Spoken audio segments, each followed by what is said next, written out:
I'd like to welcome everyone to Text Mining and Knowledge Graphs in the Cloud. This is S4, the Self-Service Semantic Suite.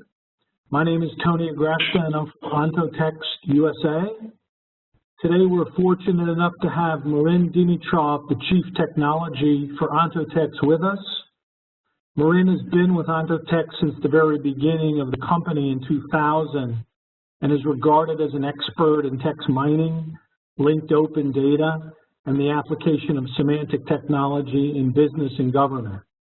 Marin earned his Master of Science in Artificial Intelligence from the University of Sofia in Bulgaria, and today he leads the cloud computing business at Ontotext, S4, the Self-Service Semantic Suite. Today's webinar is being recorded.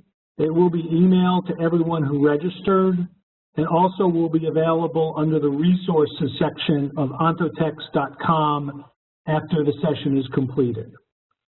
Just a couple of housekeeping items. All the participants are encouraged to submit questions through the chat window.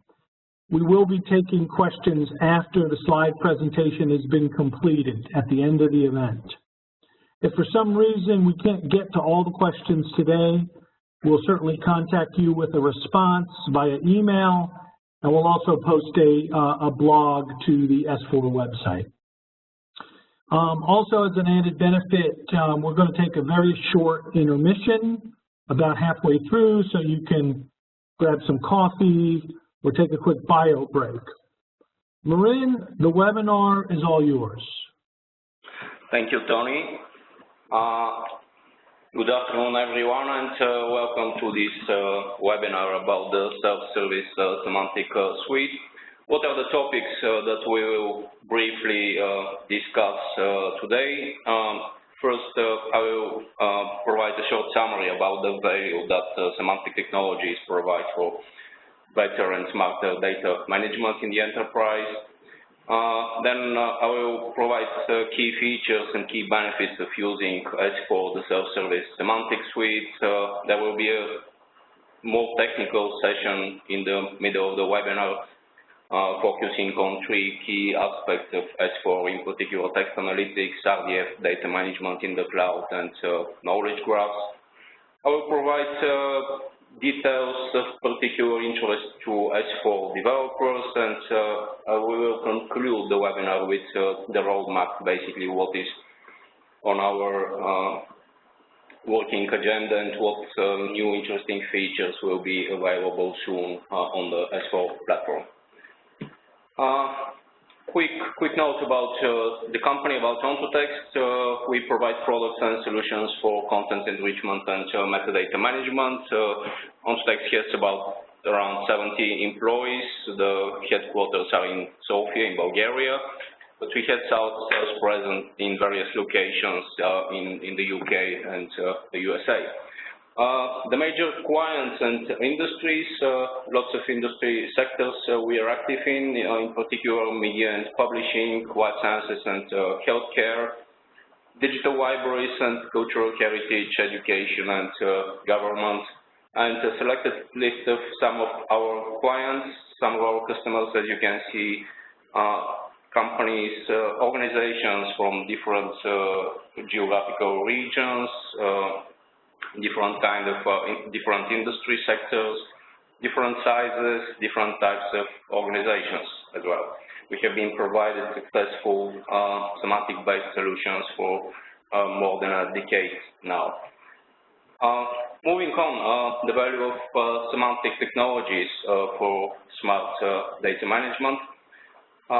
As you saw already, Ontotext is working with a variety of customers in very different industry sectors, very different regions, but nonetheless, a lot of these customers face the same challenges. They encounter the same problems in every day related to data management within their organizations. For example, how can we unlock more insight from text? Even in the age of big data, a lot of value, a lot of insight is still locked in textual data sources, which are not trivial, not easy to analyze and to facilitate, to help with the decision-making process in the enterprise. how can we interlink and search across the textual and structured data sources, basically moving beyond just keyword-based search or structured database queries and providing something more powerful, multi-paradigm search? How can we improve data and content reuse across the organization? Very often, data and content is locked in various multiple silos across the organization, and organizations are having challenges integrating a large number of data sources fast enough. How can we reuse external open data sources? A lot of very valuable information in these days, in the days of open data, is actually easily available and accessible from external open data sources, and not many organizations can quickly benefit and use this data to their advantage. How can we discover implicit hidden relations between the various entities that we extract from text, for example? So these are some of the questions that a lot of our customers, even in different industry sectors, are facing every day. And what is our approach for solving these problems? Ontotext's vision for solving these problems for smart data management has always been about applying semantic technologies and text analytics. In particular, we heavily utilize RDF databases, graph databases, and because of the flexibility and the agility of the RDF graph data model, we use ontologies for a unified metadata layer across various data sources and data silos. We use text mining so that we can extract valuable information from textual content, people, locations, organizations, events, topics, all kinds of interesting facts. We rely on external open knowledge graphs or linked open data so that we can align the information that we extract from text to external data sources. Using RDF and graph model, we are able to analyze the graph and to discover implicit relations, interesting relations between some entities. And the end result is that basically on top of this integrated semantic graph, which is the result of integrating lots of unstructured textual data and structured data, we can provide solutions that utilize more powerful semantic search, exploratory search, moving beyond simple keyword-based search. We can easily facilitate companies to generate metadata-driven content based on the information stored in the semantic graph. In this example, on this example, you can see, for example, textual biomedical documents, which is being analyzed. Interesting entities like various diseases, symptoms are extracted. They're interlinked together, mapped to external vocabularies. Since we're talking about biomedical data, in this particular example, the UMLS Unified Medical Language System vocabulary with important biomedical terminology is used. And so interesting relations can be discovered, data can be analyzed in a more powerful way. Basically, new data can be easily integrated into this graph in a more agile and flexible way. Some success stories to give you a better feeling about how we apply this semantic technology in various industries. AstraZeneca, the goal that they had in our work together was to improve their clinical trial process. The challenges are that a lot of data is locked into various repositories, various document textual repositories across the enterprise. This data is not easily accessible to researchers. If they just perform typical keyword search, they can get tens of thousands of documents or results which are somehow relevant to the problem they're investigating, which of course make it very difficult for them to find the relevant piece of information that can help them with the decision-making process. So basically, the information is there, but it's very difficult to find with traditional approaches and to analyze. So in our solution, what we did is analyze, of course, all these textual content. Actually, a lot of analysis was also about the structure of the documents. A lot of these documents are in Office formats like PDF or Microsoft Word, and the structure of the document itself is very important as well. It can give you a lot of insights about the context of the data. The text analytics helps us extract the interesting entities, various diseases, symptoms, basically all the information which is locked in these textual documents related to the particular clinical study. We disambiguate these entities, we map them to the proper biomedical and life science knowledge bases, and the result is basically this semantic graph, this knowledge graph that now the company can use for more powerful semantic search, so that people can get faster, the researchers can get faster the type of results that they're looking for in the textual content. Another example from a different domain, basically the challenge with LMI was that they have large collections of regulatory textual documents, and sometimes these documents are really big, like hundreds of pages, usually maybe thousands, tens of thousands of pages, printed documents, electronic documents related to some topic. So when an analyst is looking for an answer to a particular problem, usually it will take him, with traditional approaches, it will take him hours to basically sift through all this information and find the relevant piece. Now, with our approach, again, we applied text analytics to extract all the relevant information, all the interesting information from text, various entities, keywords, key phrases, concepts. Everything is interlinked in a semantic graph in the RDF database, so that multi-faceted search and semantic search can be implemented on top of this semantic graph. The end result is, according to LMI, more than 90% saving in analyst time. Basically, analysts are now able to find the relevant information for their work 10 times faster than before. And final example from Euromoney, where the challenge was to create a unified platform across more than 80 divisions related to publishing, related to various publications in the financial sector. And again, our solution was to do a lot of complex analysis of various reports, publications, extract not only entities of interest, but also some very complex relations and microeconomic views, basically described in this textual content. Everything is again integrated into an RDF database, trickles down into a semantic graph, and the end result is that it's easy to build semantic search, multifaceted search on top of this semantic graph data, and all the 80 business units have instant access to the relevant information that otherwise was difficult to share with the traditional approaches before that. Moving on to the self-service semantic suite.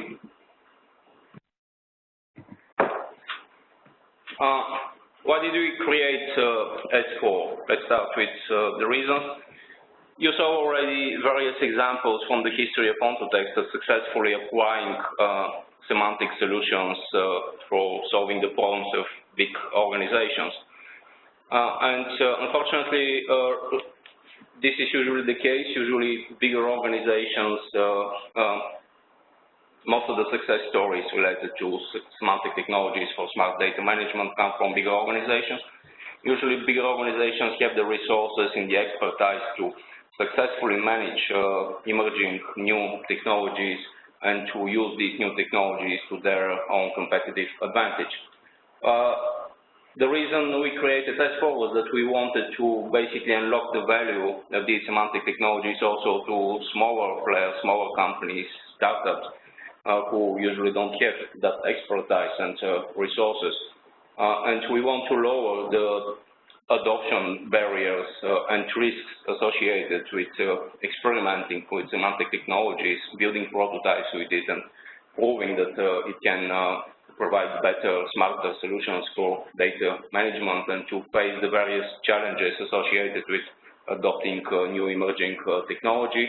Various risks, usually lack of resources in smaller companies, lack of expertise to implement new technologies. And even if resources are in place, very often the processes, the organizational processes are a bit slow, budgeting, procurement, provisioning. They're a bit slow and they don't really help with building quickly innovative solutions.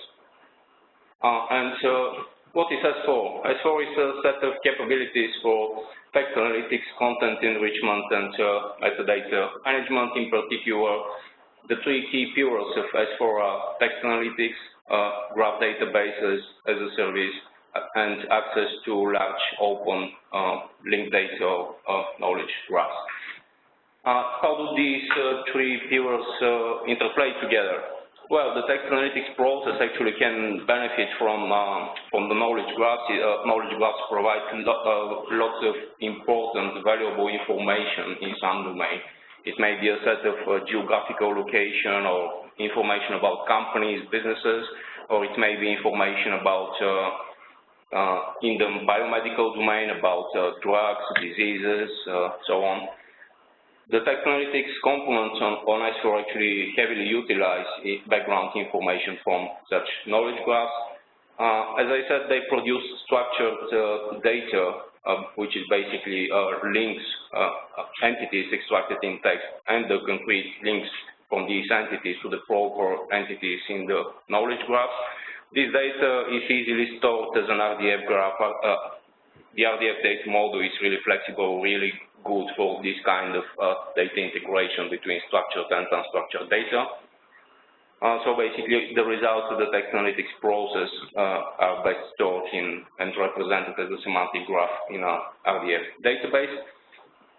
And in turn, the RDF database is interlinked to the original knowledge graphs, to the background knowledge, or it can produce a new knowledge graph. It may be private for the enterprise, it may be a new public linked open data set, or open knowledge graph.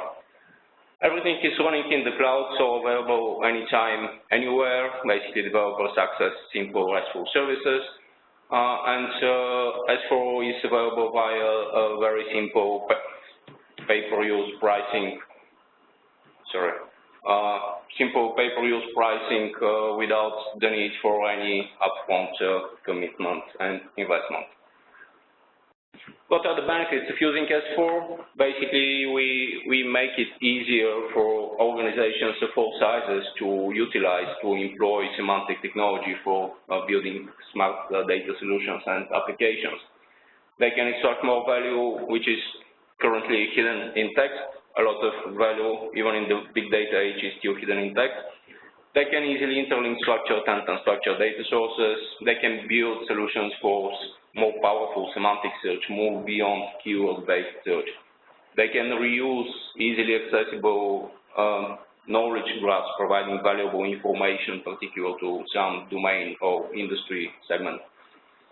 We lower the adoption cost and risk for these enterprises who want to play with the technology, who want to test the technology and start building solutions.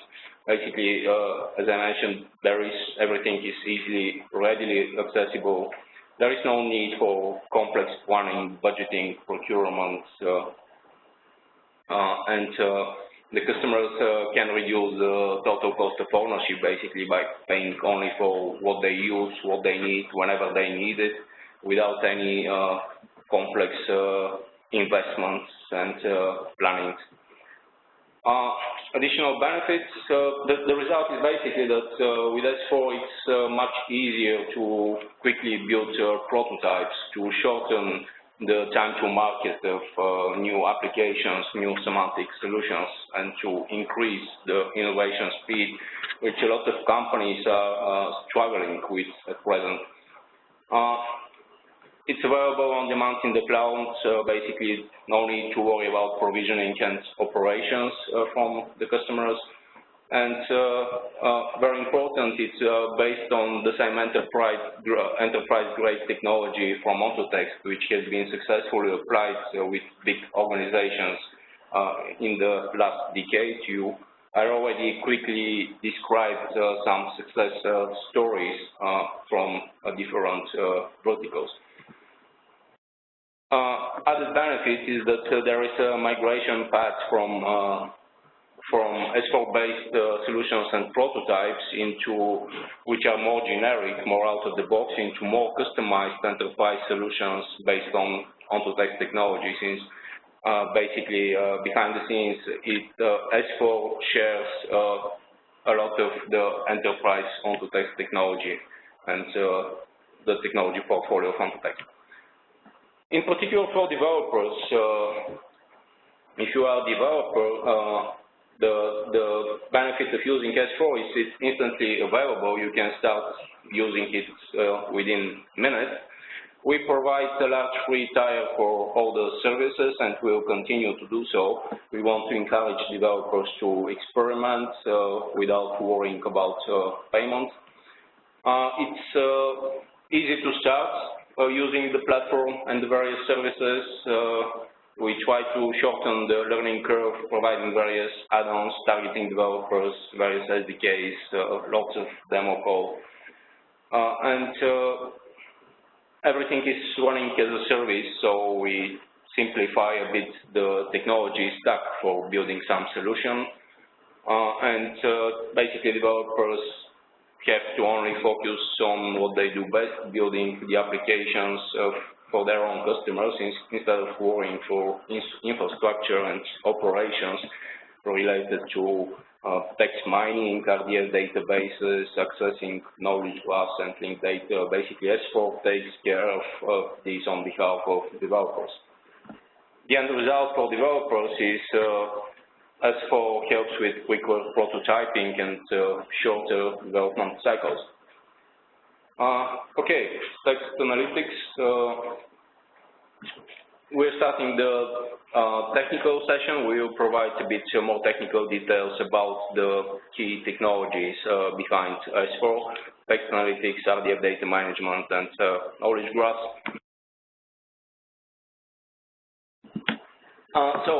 There are currently 4 text analytics services available on S4. We will keep adding more and more services throughout 2015. In particular, we have a service for news annotation, categorization, biomedical text analysis, and analysis of tweet.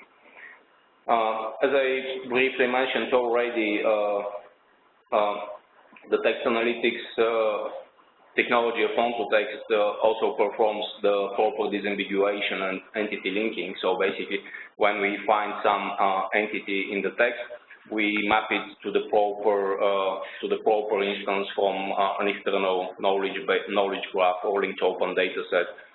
In this case, for example, asthma is mapped to the proper concept from the UMLS medical vocabulary. In the case of the news annotation services, we provide mappings to DBpedia, which is a large knowledge graph with a lot of information based on Wikipedia, a lot of information about, factual information about people, organizations, locations, events. GeoNames is a very interesting geospatial database. I will provide some more examples actually later. The text analytics services ingest various data formats, textual formats, HTML, Microsoft Word, XML, and of course plain text. The result is always a very simple JSON output, which developers can immediately start using, integrating with other data or using for visualizations, transformations. The news analytics service of S4 it detects various types of entities, of course, people, organizations, locations, the traditional ones, plus some more complex entities, more complex relations between organizations like customer, competitor, partner, acquisitions, mergers, stuff like this. Relations between people and organizations, concrete role that somebody is playing in some organization. Keywords and key phrases are also detected by the News Analytics service. And as I mentioned, it's based on the same enterprise technology by Ontotext, which has been successfully applied in various media and publishing use cases already. More details about how the text analytics process works and how the News Analytics service deployed on S4 works. Of course, there are a lot of pre-processing steps related to the text analysis, sentence splitting, part-of-speech tagging and detection, basically pre-processing tasks. As I mentioned, we utilize a lot of background knowledge from knowledge graph, linked open data sets such as geonames for geospatial information or DBP and Freebase for more factual information. We perform disambiguation after the detection, after we detect various entities of interest in the text, we perform the proper disambiguation and the proper linking to the entities from the knowledge graph, from DBP or from Freebase or from geonames. The end result is all these snippets of structured data that we have managed to extract from the unstructured text. As I mentioned, they're integrated into a RDF graph, into a semantic graph, so that basically more powerful searches and analysis are possible with this readily integrated information. So basically, we transform the unstructured textual content into a semantic graph, which is also interlinked with external knowledge bases and data sources. A concrete example using the News Analytics service of S4. So this is a sample article from covering a topic which is very hot recently. So if you analyze this sample news article with the News Analytics service of S4, you will get, as I said, you get a simple JSON structure with the structured information that was detected from text. In this particular case, you will see, for example, locations such as United States, California, and the concrete links to the external knowledge graph such as geonames with the geospatial data. You will also see people like President Barack Obama mentioned twice in the article with the links to the proper DBpedia in this case instance for President Obama. And actually, I can show you right now how it works.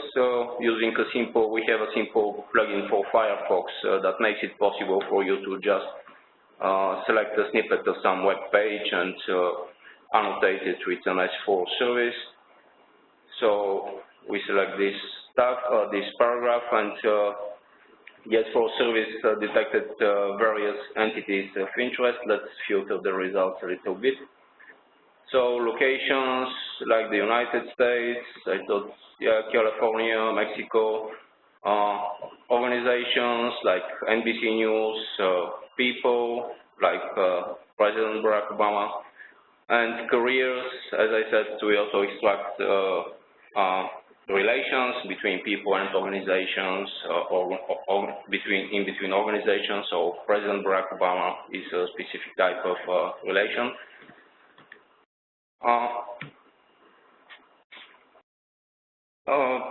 We provide lots of examples. Actually, it's easy to start using the services to access them directly, even from the command line, using readily available tools like curl or other tools for Windows for the PowerShell. There is no need even to write some code, you can easily just copy and paste an example in your command line and run it and annotate some sample web page, immediately get back a JSON result. If you actually try this example, it will work, but of course this example is for Bash, for the Bash shell. If you use a different shell environment or PowerShell, it will need to be adapted a little bit to your particular environment. But my point is, it's it's really easy to access. Basically, there is a simple RESTful service, so it's easy to send it content, and get back the analyzed results. Moving on to the other news processing service, the news classification service in S4. Basically, it analyzes news articles and provides categorizations based on the 17 top-level categories from the International Press Telecommunication Council Subject Reference System.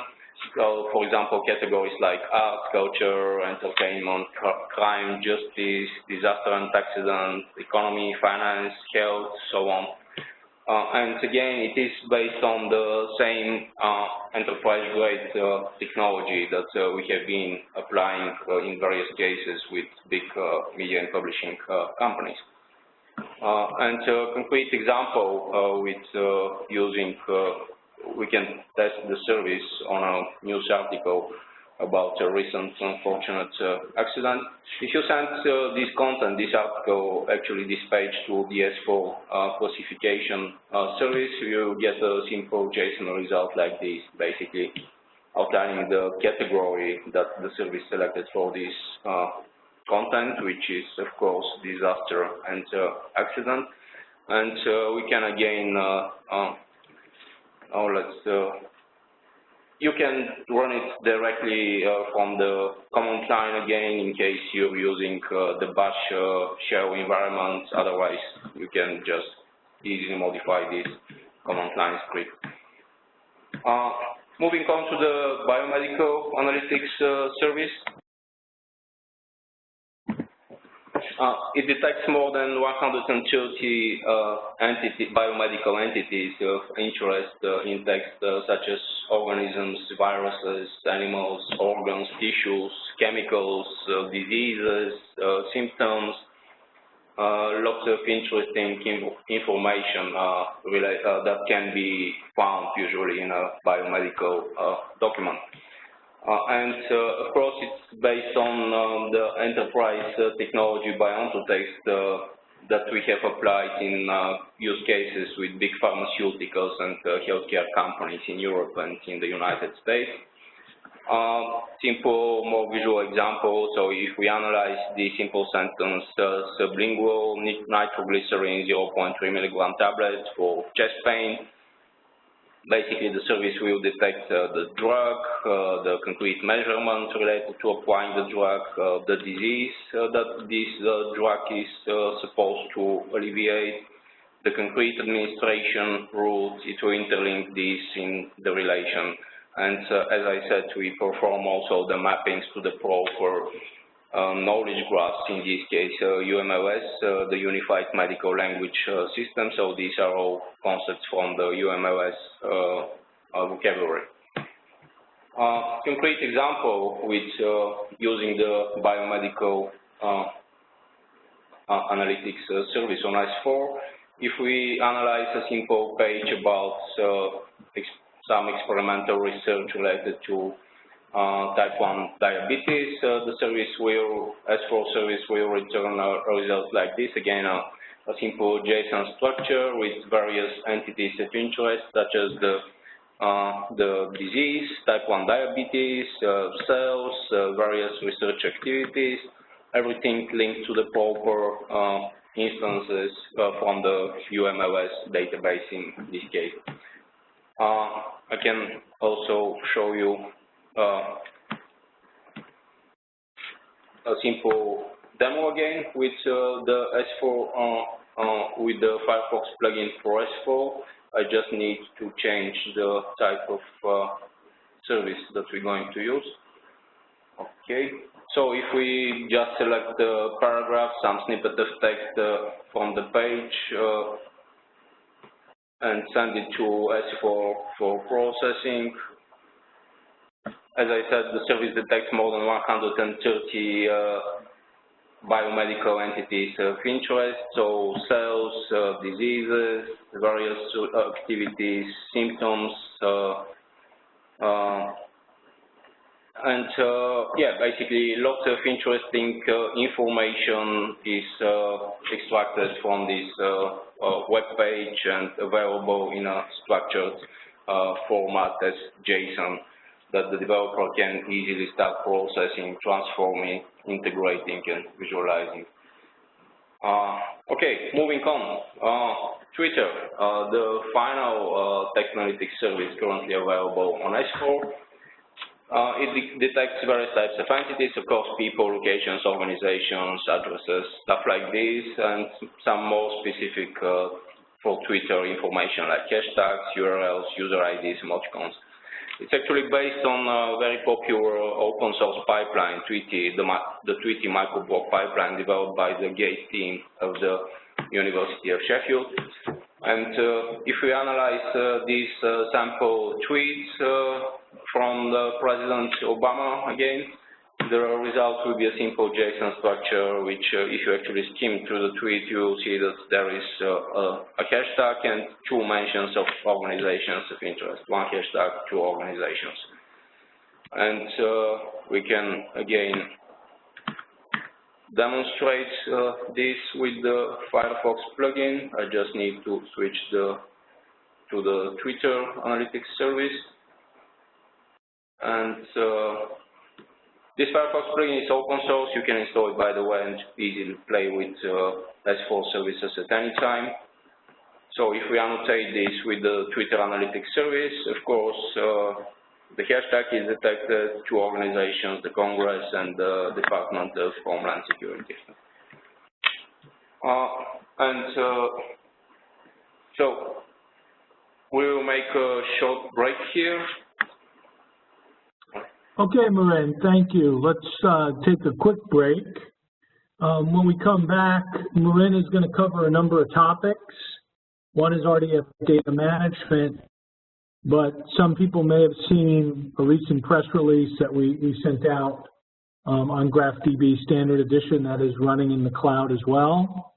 And it's part of this capability, so we're going to cover that as well. I would encourage people to send their questions in. You can send them in through chat. If there are topics that you would like a little bit more detail on, we're happy to go ahead and provide a little bit more detail. We will take the Q&A at the end of the slides. So let's take a very short break, and Marin will be right back, and then we'll pick it up from there. Thank you.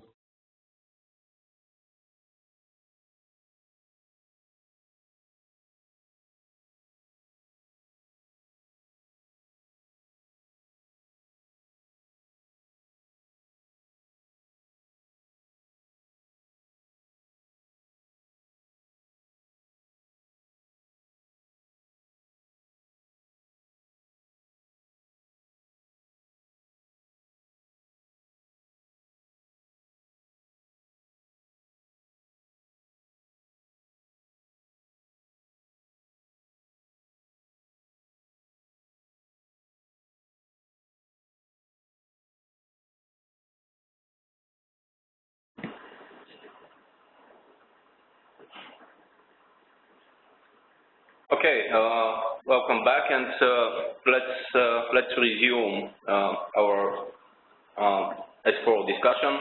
So the second key pillar of the S4 platform, we already discussed the text analytics aspect. The second pillar is the RDF data management in the cloud. So a short side note about RDF generally, not in particular to S4. What is the value of using RDF for data, for smart data management? Of course, NoSQL databases are very popular in the recent years, that they are more suitable for for various solutions related to data management as opposed to traditional relational database management approaches.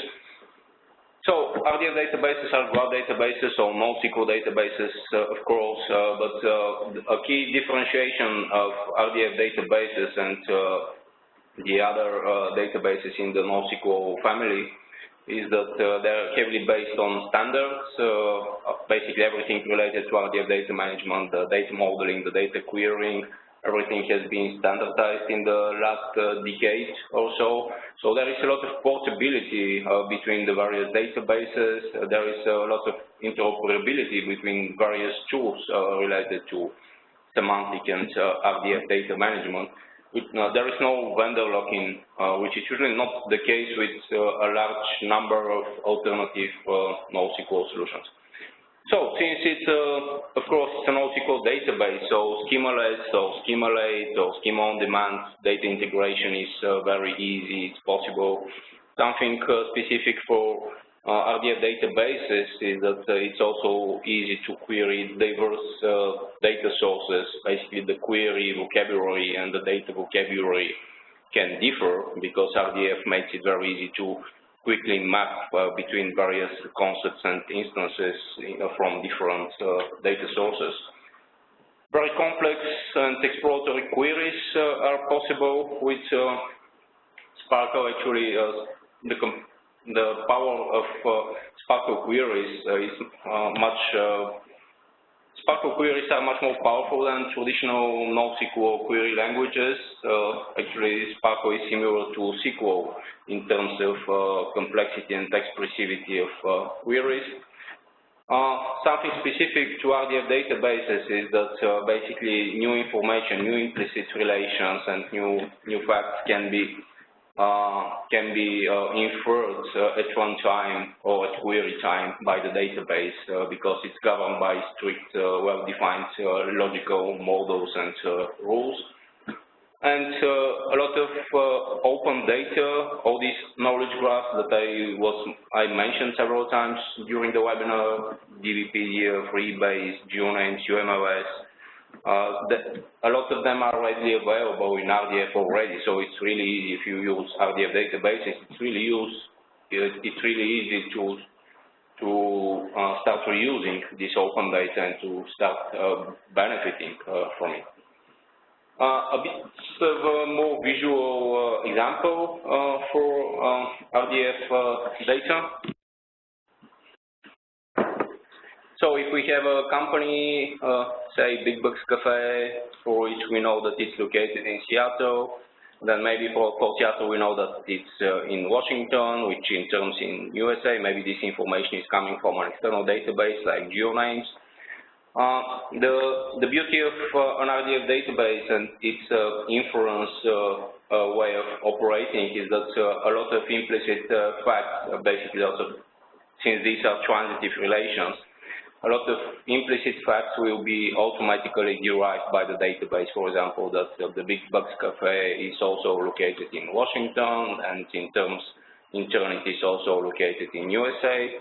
So that when you query, like for companies in Washington, you will also get Big Bucks Cafe, even though actually there is no such explicit statement in the database. The only explicit statement is that the Big Bucks is in Seattle.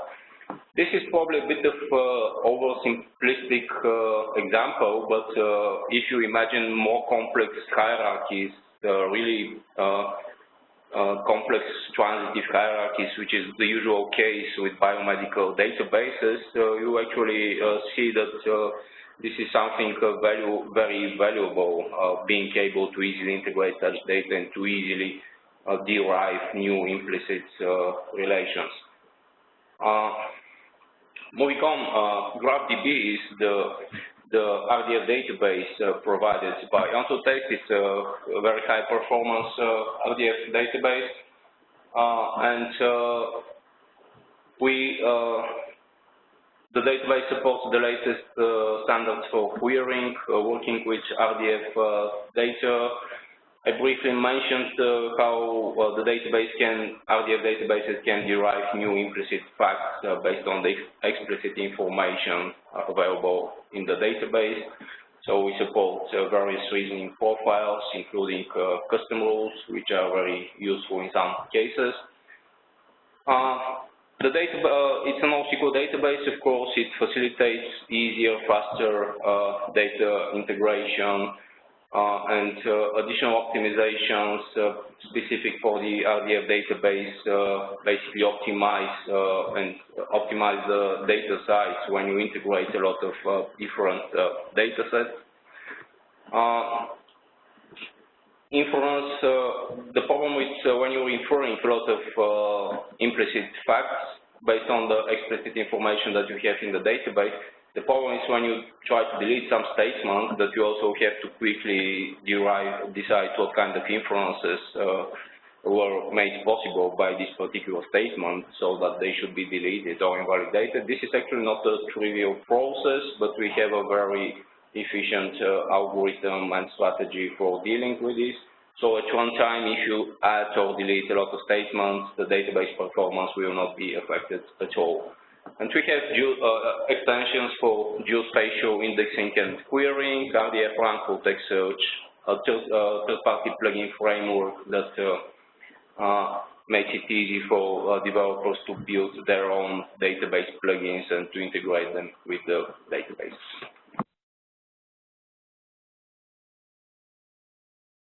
So back to S4, the RDF database in the cloud, which is part of the S4 portfolio, is ideal for customers who are still evaluating the RDF technology, still testing, still playing with it, or they're still in the early phases of adopting this technology, maybe building initial proofs of concept.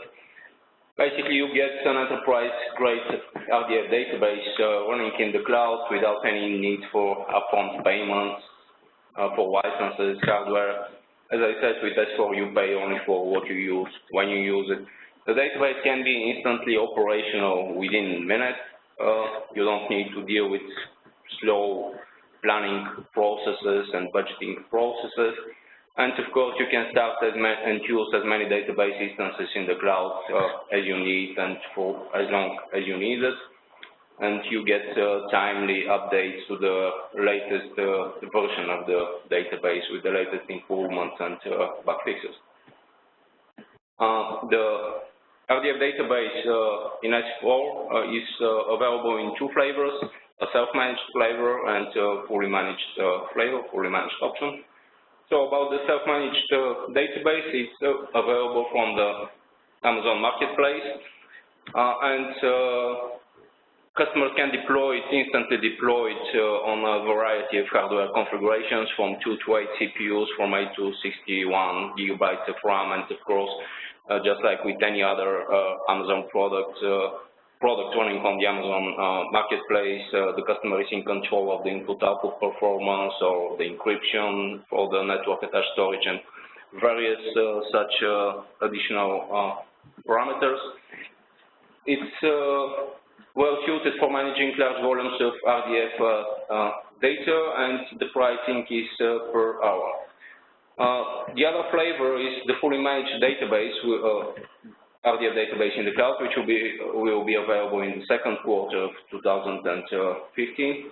And it provides a local database as a service running 24/7 in the cloud, always available. It's ideal for small to moderate data volumes, and customers can instantly start as many new databases as they want when they want them. There is zero administration involved. Basically, the S4 platform takes care of all the automated operations, maintenance, and upgrades related activities. As with other S4 services, users pay only for the actual utilizations. There is no upfront payment. Basically, users will pay only for the database size and the number of queries per period to the database as a service. Moving on to knowledge graphs, I talked about knowledge graphs several times already during the webinar. A service, the knowledge graph aspect of S4. Currently, basically we provide a Sparkle endpoint to one of the biggest linked data repositories, FactForge, which provides access to more than 500 million entities and 5 billion RDF triples describing and linking these entities. Basically, FactForge integrates a variety, provides a unified layer and integrates a variety of linked open datasets such as DBpedia, Freebase, GeoNames, and WordNet. Sample query that you can send to FactForge via S4. In this particular case, the query uses data from the DBpedia linked open dataset. It's a geospatial query about airports nearby London. This will be the results with, of course, the mappings to the original DBpedia dataset. Moving on to the next section, we are running a bit out of time. So, of particular interest to developers, as I said, you can get started within a matter of minutes. Basically, register your account, get your personal API key, and check the various examples, demonstrators that we have on GitHub, lots of documentation of the code, and of course, get back to us with questions or any problems that you may encounter using the services. But it's really quick and really easy to get started and to start using the S4 services. We provide Java and C# SDK for developers, lots of sample code in various languages. A Gate plugin. Gate is one of the most popular open source frameworks for text analytics and text engineering. So basically, it's really easy for Gate developers, for Gate language experts, to embed S4 services as in complex Gate pipelines as processing resources. We're building a UEMA plugin. UEMA is another open source popular framework for text analytics, so it will be possible to embed S4 services in complex UEMA processing engines and workflows. I already demonstrated the Firefox plugin, which makes it possible for you to just experiment with a web page when you're browsing. Just select a snippet and see what kind of results S4 provides for this page using the various text analytics services. And of course, we have tons of online documentation. Something important, we are opening S4 Developers Challenge in March, running for a full month. Basically, all the developers are invited to submit interesting text analytics and linked data management applications using the S4 services that I just presented, and the winning application will get a monetary prize of $1,000, and more details are available from the Ontotext website. And let's conclude with the roadmap. Basically, what is on our agenda, what interesting new features will be available on the S4 platform in 2015. Text analytics, I mentioned that we will keep adding more and more text analytics components and services. In particular, we will add multilingual components for some of the services. We will add sentiment analytics component. JSON LD, I described how JSON is currently the very simple output, structured output for the text analytics services. Just a side note for those who are not familiar, JSON LD is basically a simple extension of JSON which makes it possible to embed RDF and linked data into JSON documents. So it introduces the notion of a concept where you can map basically properties to concrete properties from an ontology, and it's very, this is actually valid RDF data. It's very easy for it to be processed by the various tools that can work with RDF data, RDF databases, RDF visualization, integration tools. So this is something really interesting. RDF databases, as I mentioned, we will be opening to the public the fully managed database as a service in the second quarter of the year, and we will be providing regular updates to the self-managed database. In terms regarding to the third aspect, knowledge graphs, we will be deploying private knowledge graph databases with DBpedia or Wikidata, basically your own graph database running in the cloud with pre-packaged datasets from DBpedia or Wikidata that you can use for your applications in a pilot way without accessing the S4 services. We will be bundling different RDF data exploration and visualization tools that help navigate and analyze the knowledge graphs. The pricings will be announced in the second quarter. We are committed to maintaining simple, transparent pricing, usage-based pricing. Basically, customers will pay only for what they use when they use it. And we will keep adding new plugins and add-ons that will make the job of developers easier. And various additional resources are of course available related to S4, lots of online documentation, demo and sample code on GitHub, help desk, Twitter. So let's move on to the questions and answers session. Okay, thanks, Marin. Lots of questions came in. We'll try and handle these rapidly, and we can stay on a little bit longer as well if people want to, stick around to get all the questions resolved. So, the way we categorize articles, Marin. There's a question around categorizing paragraphs within articles and even categorizing sentences. And really, this question is kind of tied to, can an application be built that summarizes or creates a synopsis of the article? Yeah, definitely. Of course, outside of the context of S4, it is of course possible to build applications that summarize text. We don't have this functionality currently. We don't have a summarizer module or component on S4. This is something that we may be adding at some later points. Currently, we don't do this. There are many open source component solutions. We have some work also in this direction. We may publish something on S4. We did have a request on that on the enterprise side, so I can follow up with this particular question and provide another response. On disambiguation, obviously there will be entities that might be similar. What kind of disambiguation is done inside the pipeline?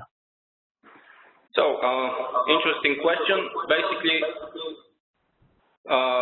we analyze the context around each entity so that we can decide if two entities are the same or not. And the context can be anything. It can be actually other entities, maybe coming from DBpedia, like entities which in the DBpedia are linked to this entity. Or it could be words, keywords, key phrases occurring in the text where this entity occurs. So the complex uses various signals. It may be other entities, it may be just words, categories. But in the end, we compare two contexts around each entity, and based on the scores, we decide if, well, this is the same entity or this is not. Marin, with so many vocabularies and taxonomies and ontologies available, how does somebody select the right one for the text analysis that they're doing?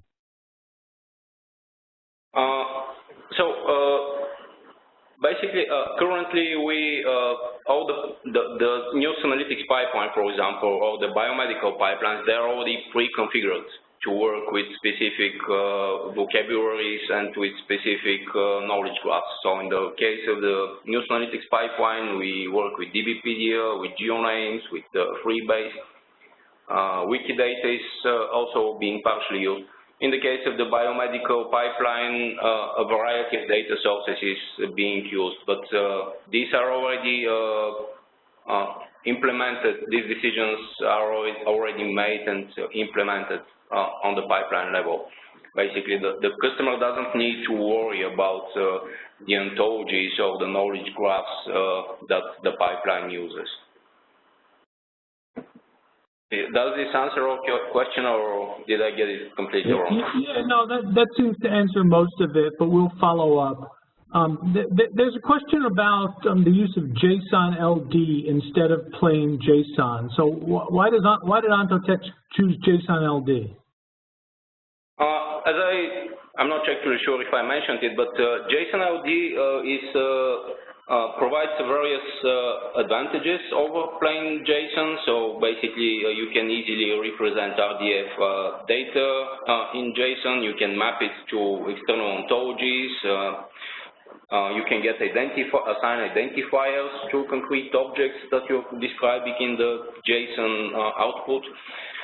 So in a way, even though it's really still really simple structure, really developer-friendly structure, simple JSON key value structure, you can actually start embedding valuable pieces of RDF or linked data information. And then with this JSON LD, you can, as I said, you can do a lot of things. You can actually, JSON LD is a valid RDF serialization and interchange format. You can send it to any RDF database, to any RDF tool. Basically, you get a kind of semantic representation of JSON. So, of course, since all the components in our solutions work with semantic data, the text analytics pipeline, the RDF databases, and knowledge bases, it is very important for us to be able to work with JSON LD. Thank you. I mean, S4 seems very complete, Marin. Can you summarize any differences that exist between S4 and other Ontotext products? Are there major differences that you want to point out? So, as I said, actually S4 is based, reuses a lot of the technology portfolio of Ontotext, and a lot of the core technology behind S4 is the same core enterprise technology that Ontotext is using in its custom solutions in various verticals. The major difference is that S4 is, of course, as a cloud offering and as a service offering, it is a bit more out of the box, more prepackaged. It's not tailored to some specific enterprise or to some specific segment. It tries to cover lots of use cases. While our traditional solutions are very, very well tuned to the particular data that some publisher, for example, has, or to the particular processes in some organization. So in terms of core technology, it's the same technology, but S4 and our traditional customized enterprise solutions apply this technology in a different way. S4 is trying to be out of the box, easy to use, not really specialized, while our enterprise solutions are, of course, very customized for the particular customer or industry sector. Very good. Can you give us an example of how a customer uses extraction? Are they passing entities to another application?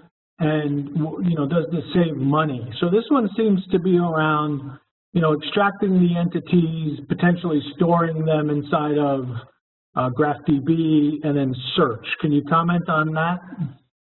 Yeah, basically if you remember these three use cases that I covered from AstraZeneca, LMI, and Euromoney, they all demonstrate this very well. Basically, in all the cases, you had the problem that a lot of valuable information is hidden in text.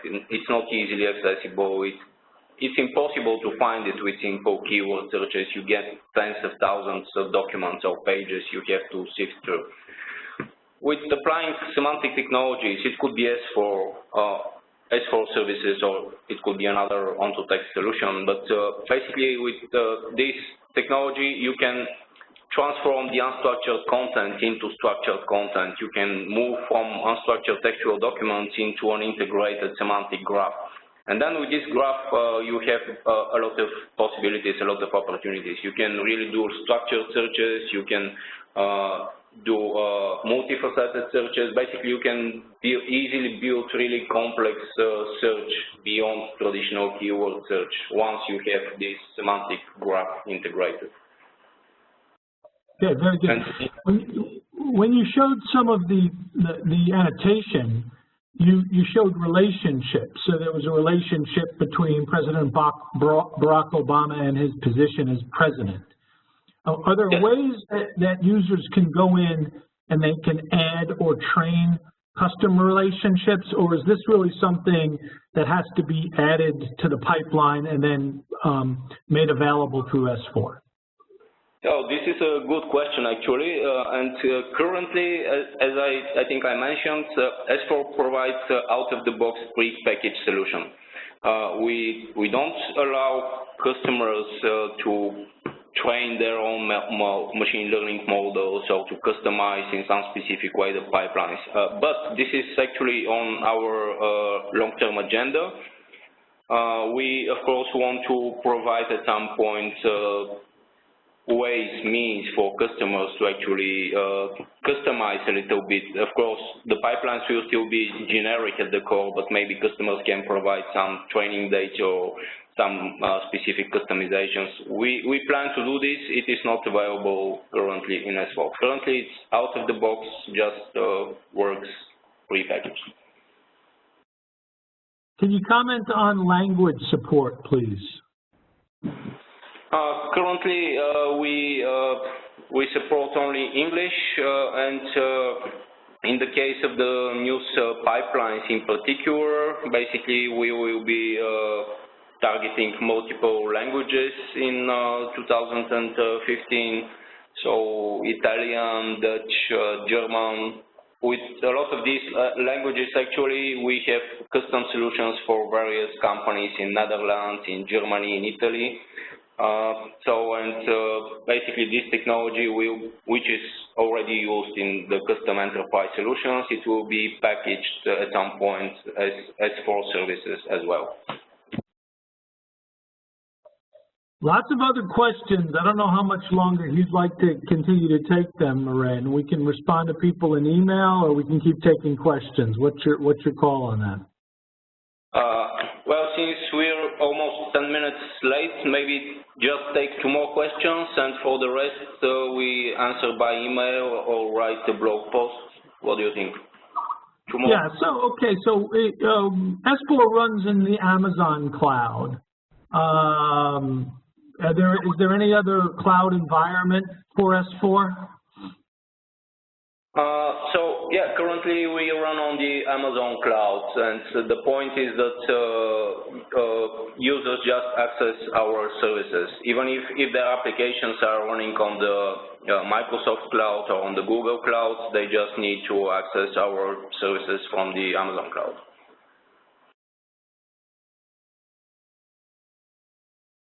Okay, very good. So what's your recommendation, based on your experience, Marin, on how people should build ontologies? Can you give people some advice on that? I don't think there is an easy answer. There are various approaches, of course, top-down, bottom-up, and various methodologies, strictly formal methodologies, less formal methodologies. In my personal experience, I would recommend that people start with something very simple, like using SCOS, the simple knowledge organization system. It's a very simple, very concise way to build taxonomies. Again, it's a W3C standard, part of the Semantic Web Standard family. My personal recommendation would be to organizations to start with something very simple and to bottom up and to gradually improve it instead of trying to build something really complex from the very beginning. In our experience, several times we have seen this with our enterprise customers, like they try to build something too complex, which is just, I mean, it's too much for what they need. A much simpler solution would have been as useful as the complex one. So my proposal, my advice would be start with something simple.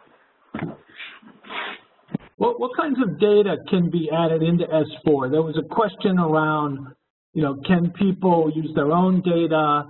Can that be loaded into GraphDB through the S4 service? Of course. So basically, GraphDB, the graph database, the user is in full control of what kind of data is stored there and how this data is used. We basically provide a database as a service in the cloud to users, and users can do whatever they want and whatever is needed with this database and the data.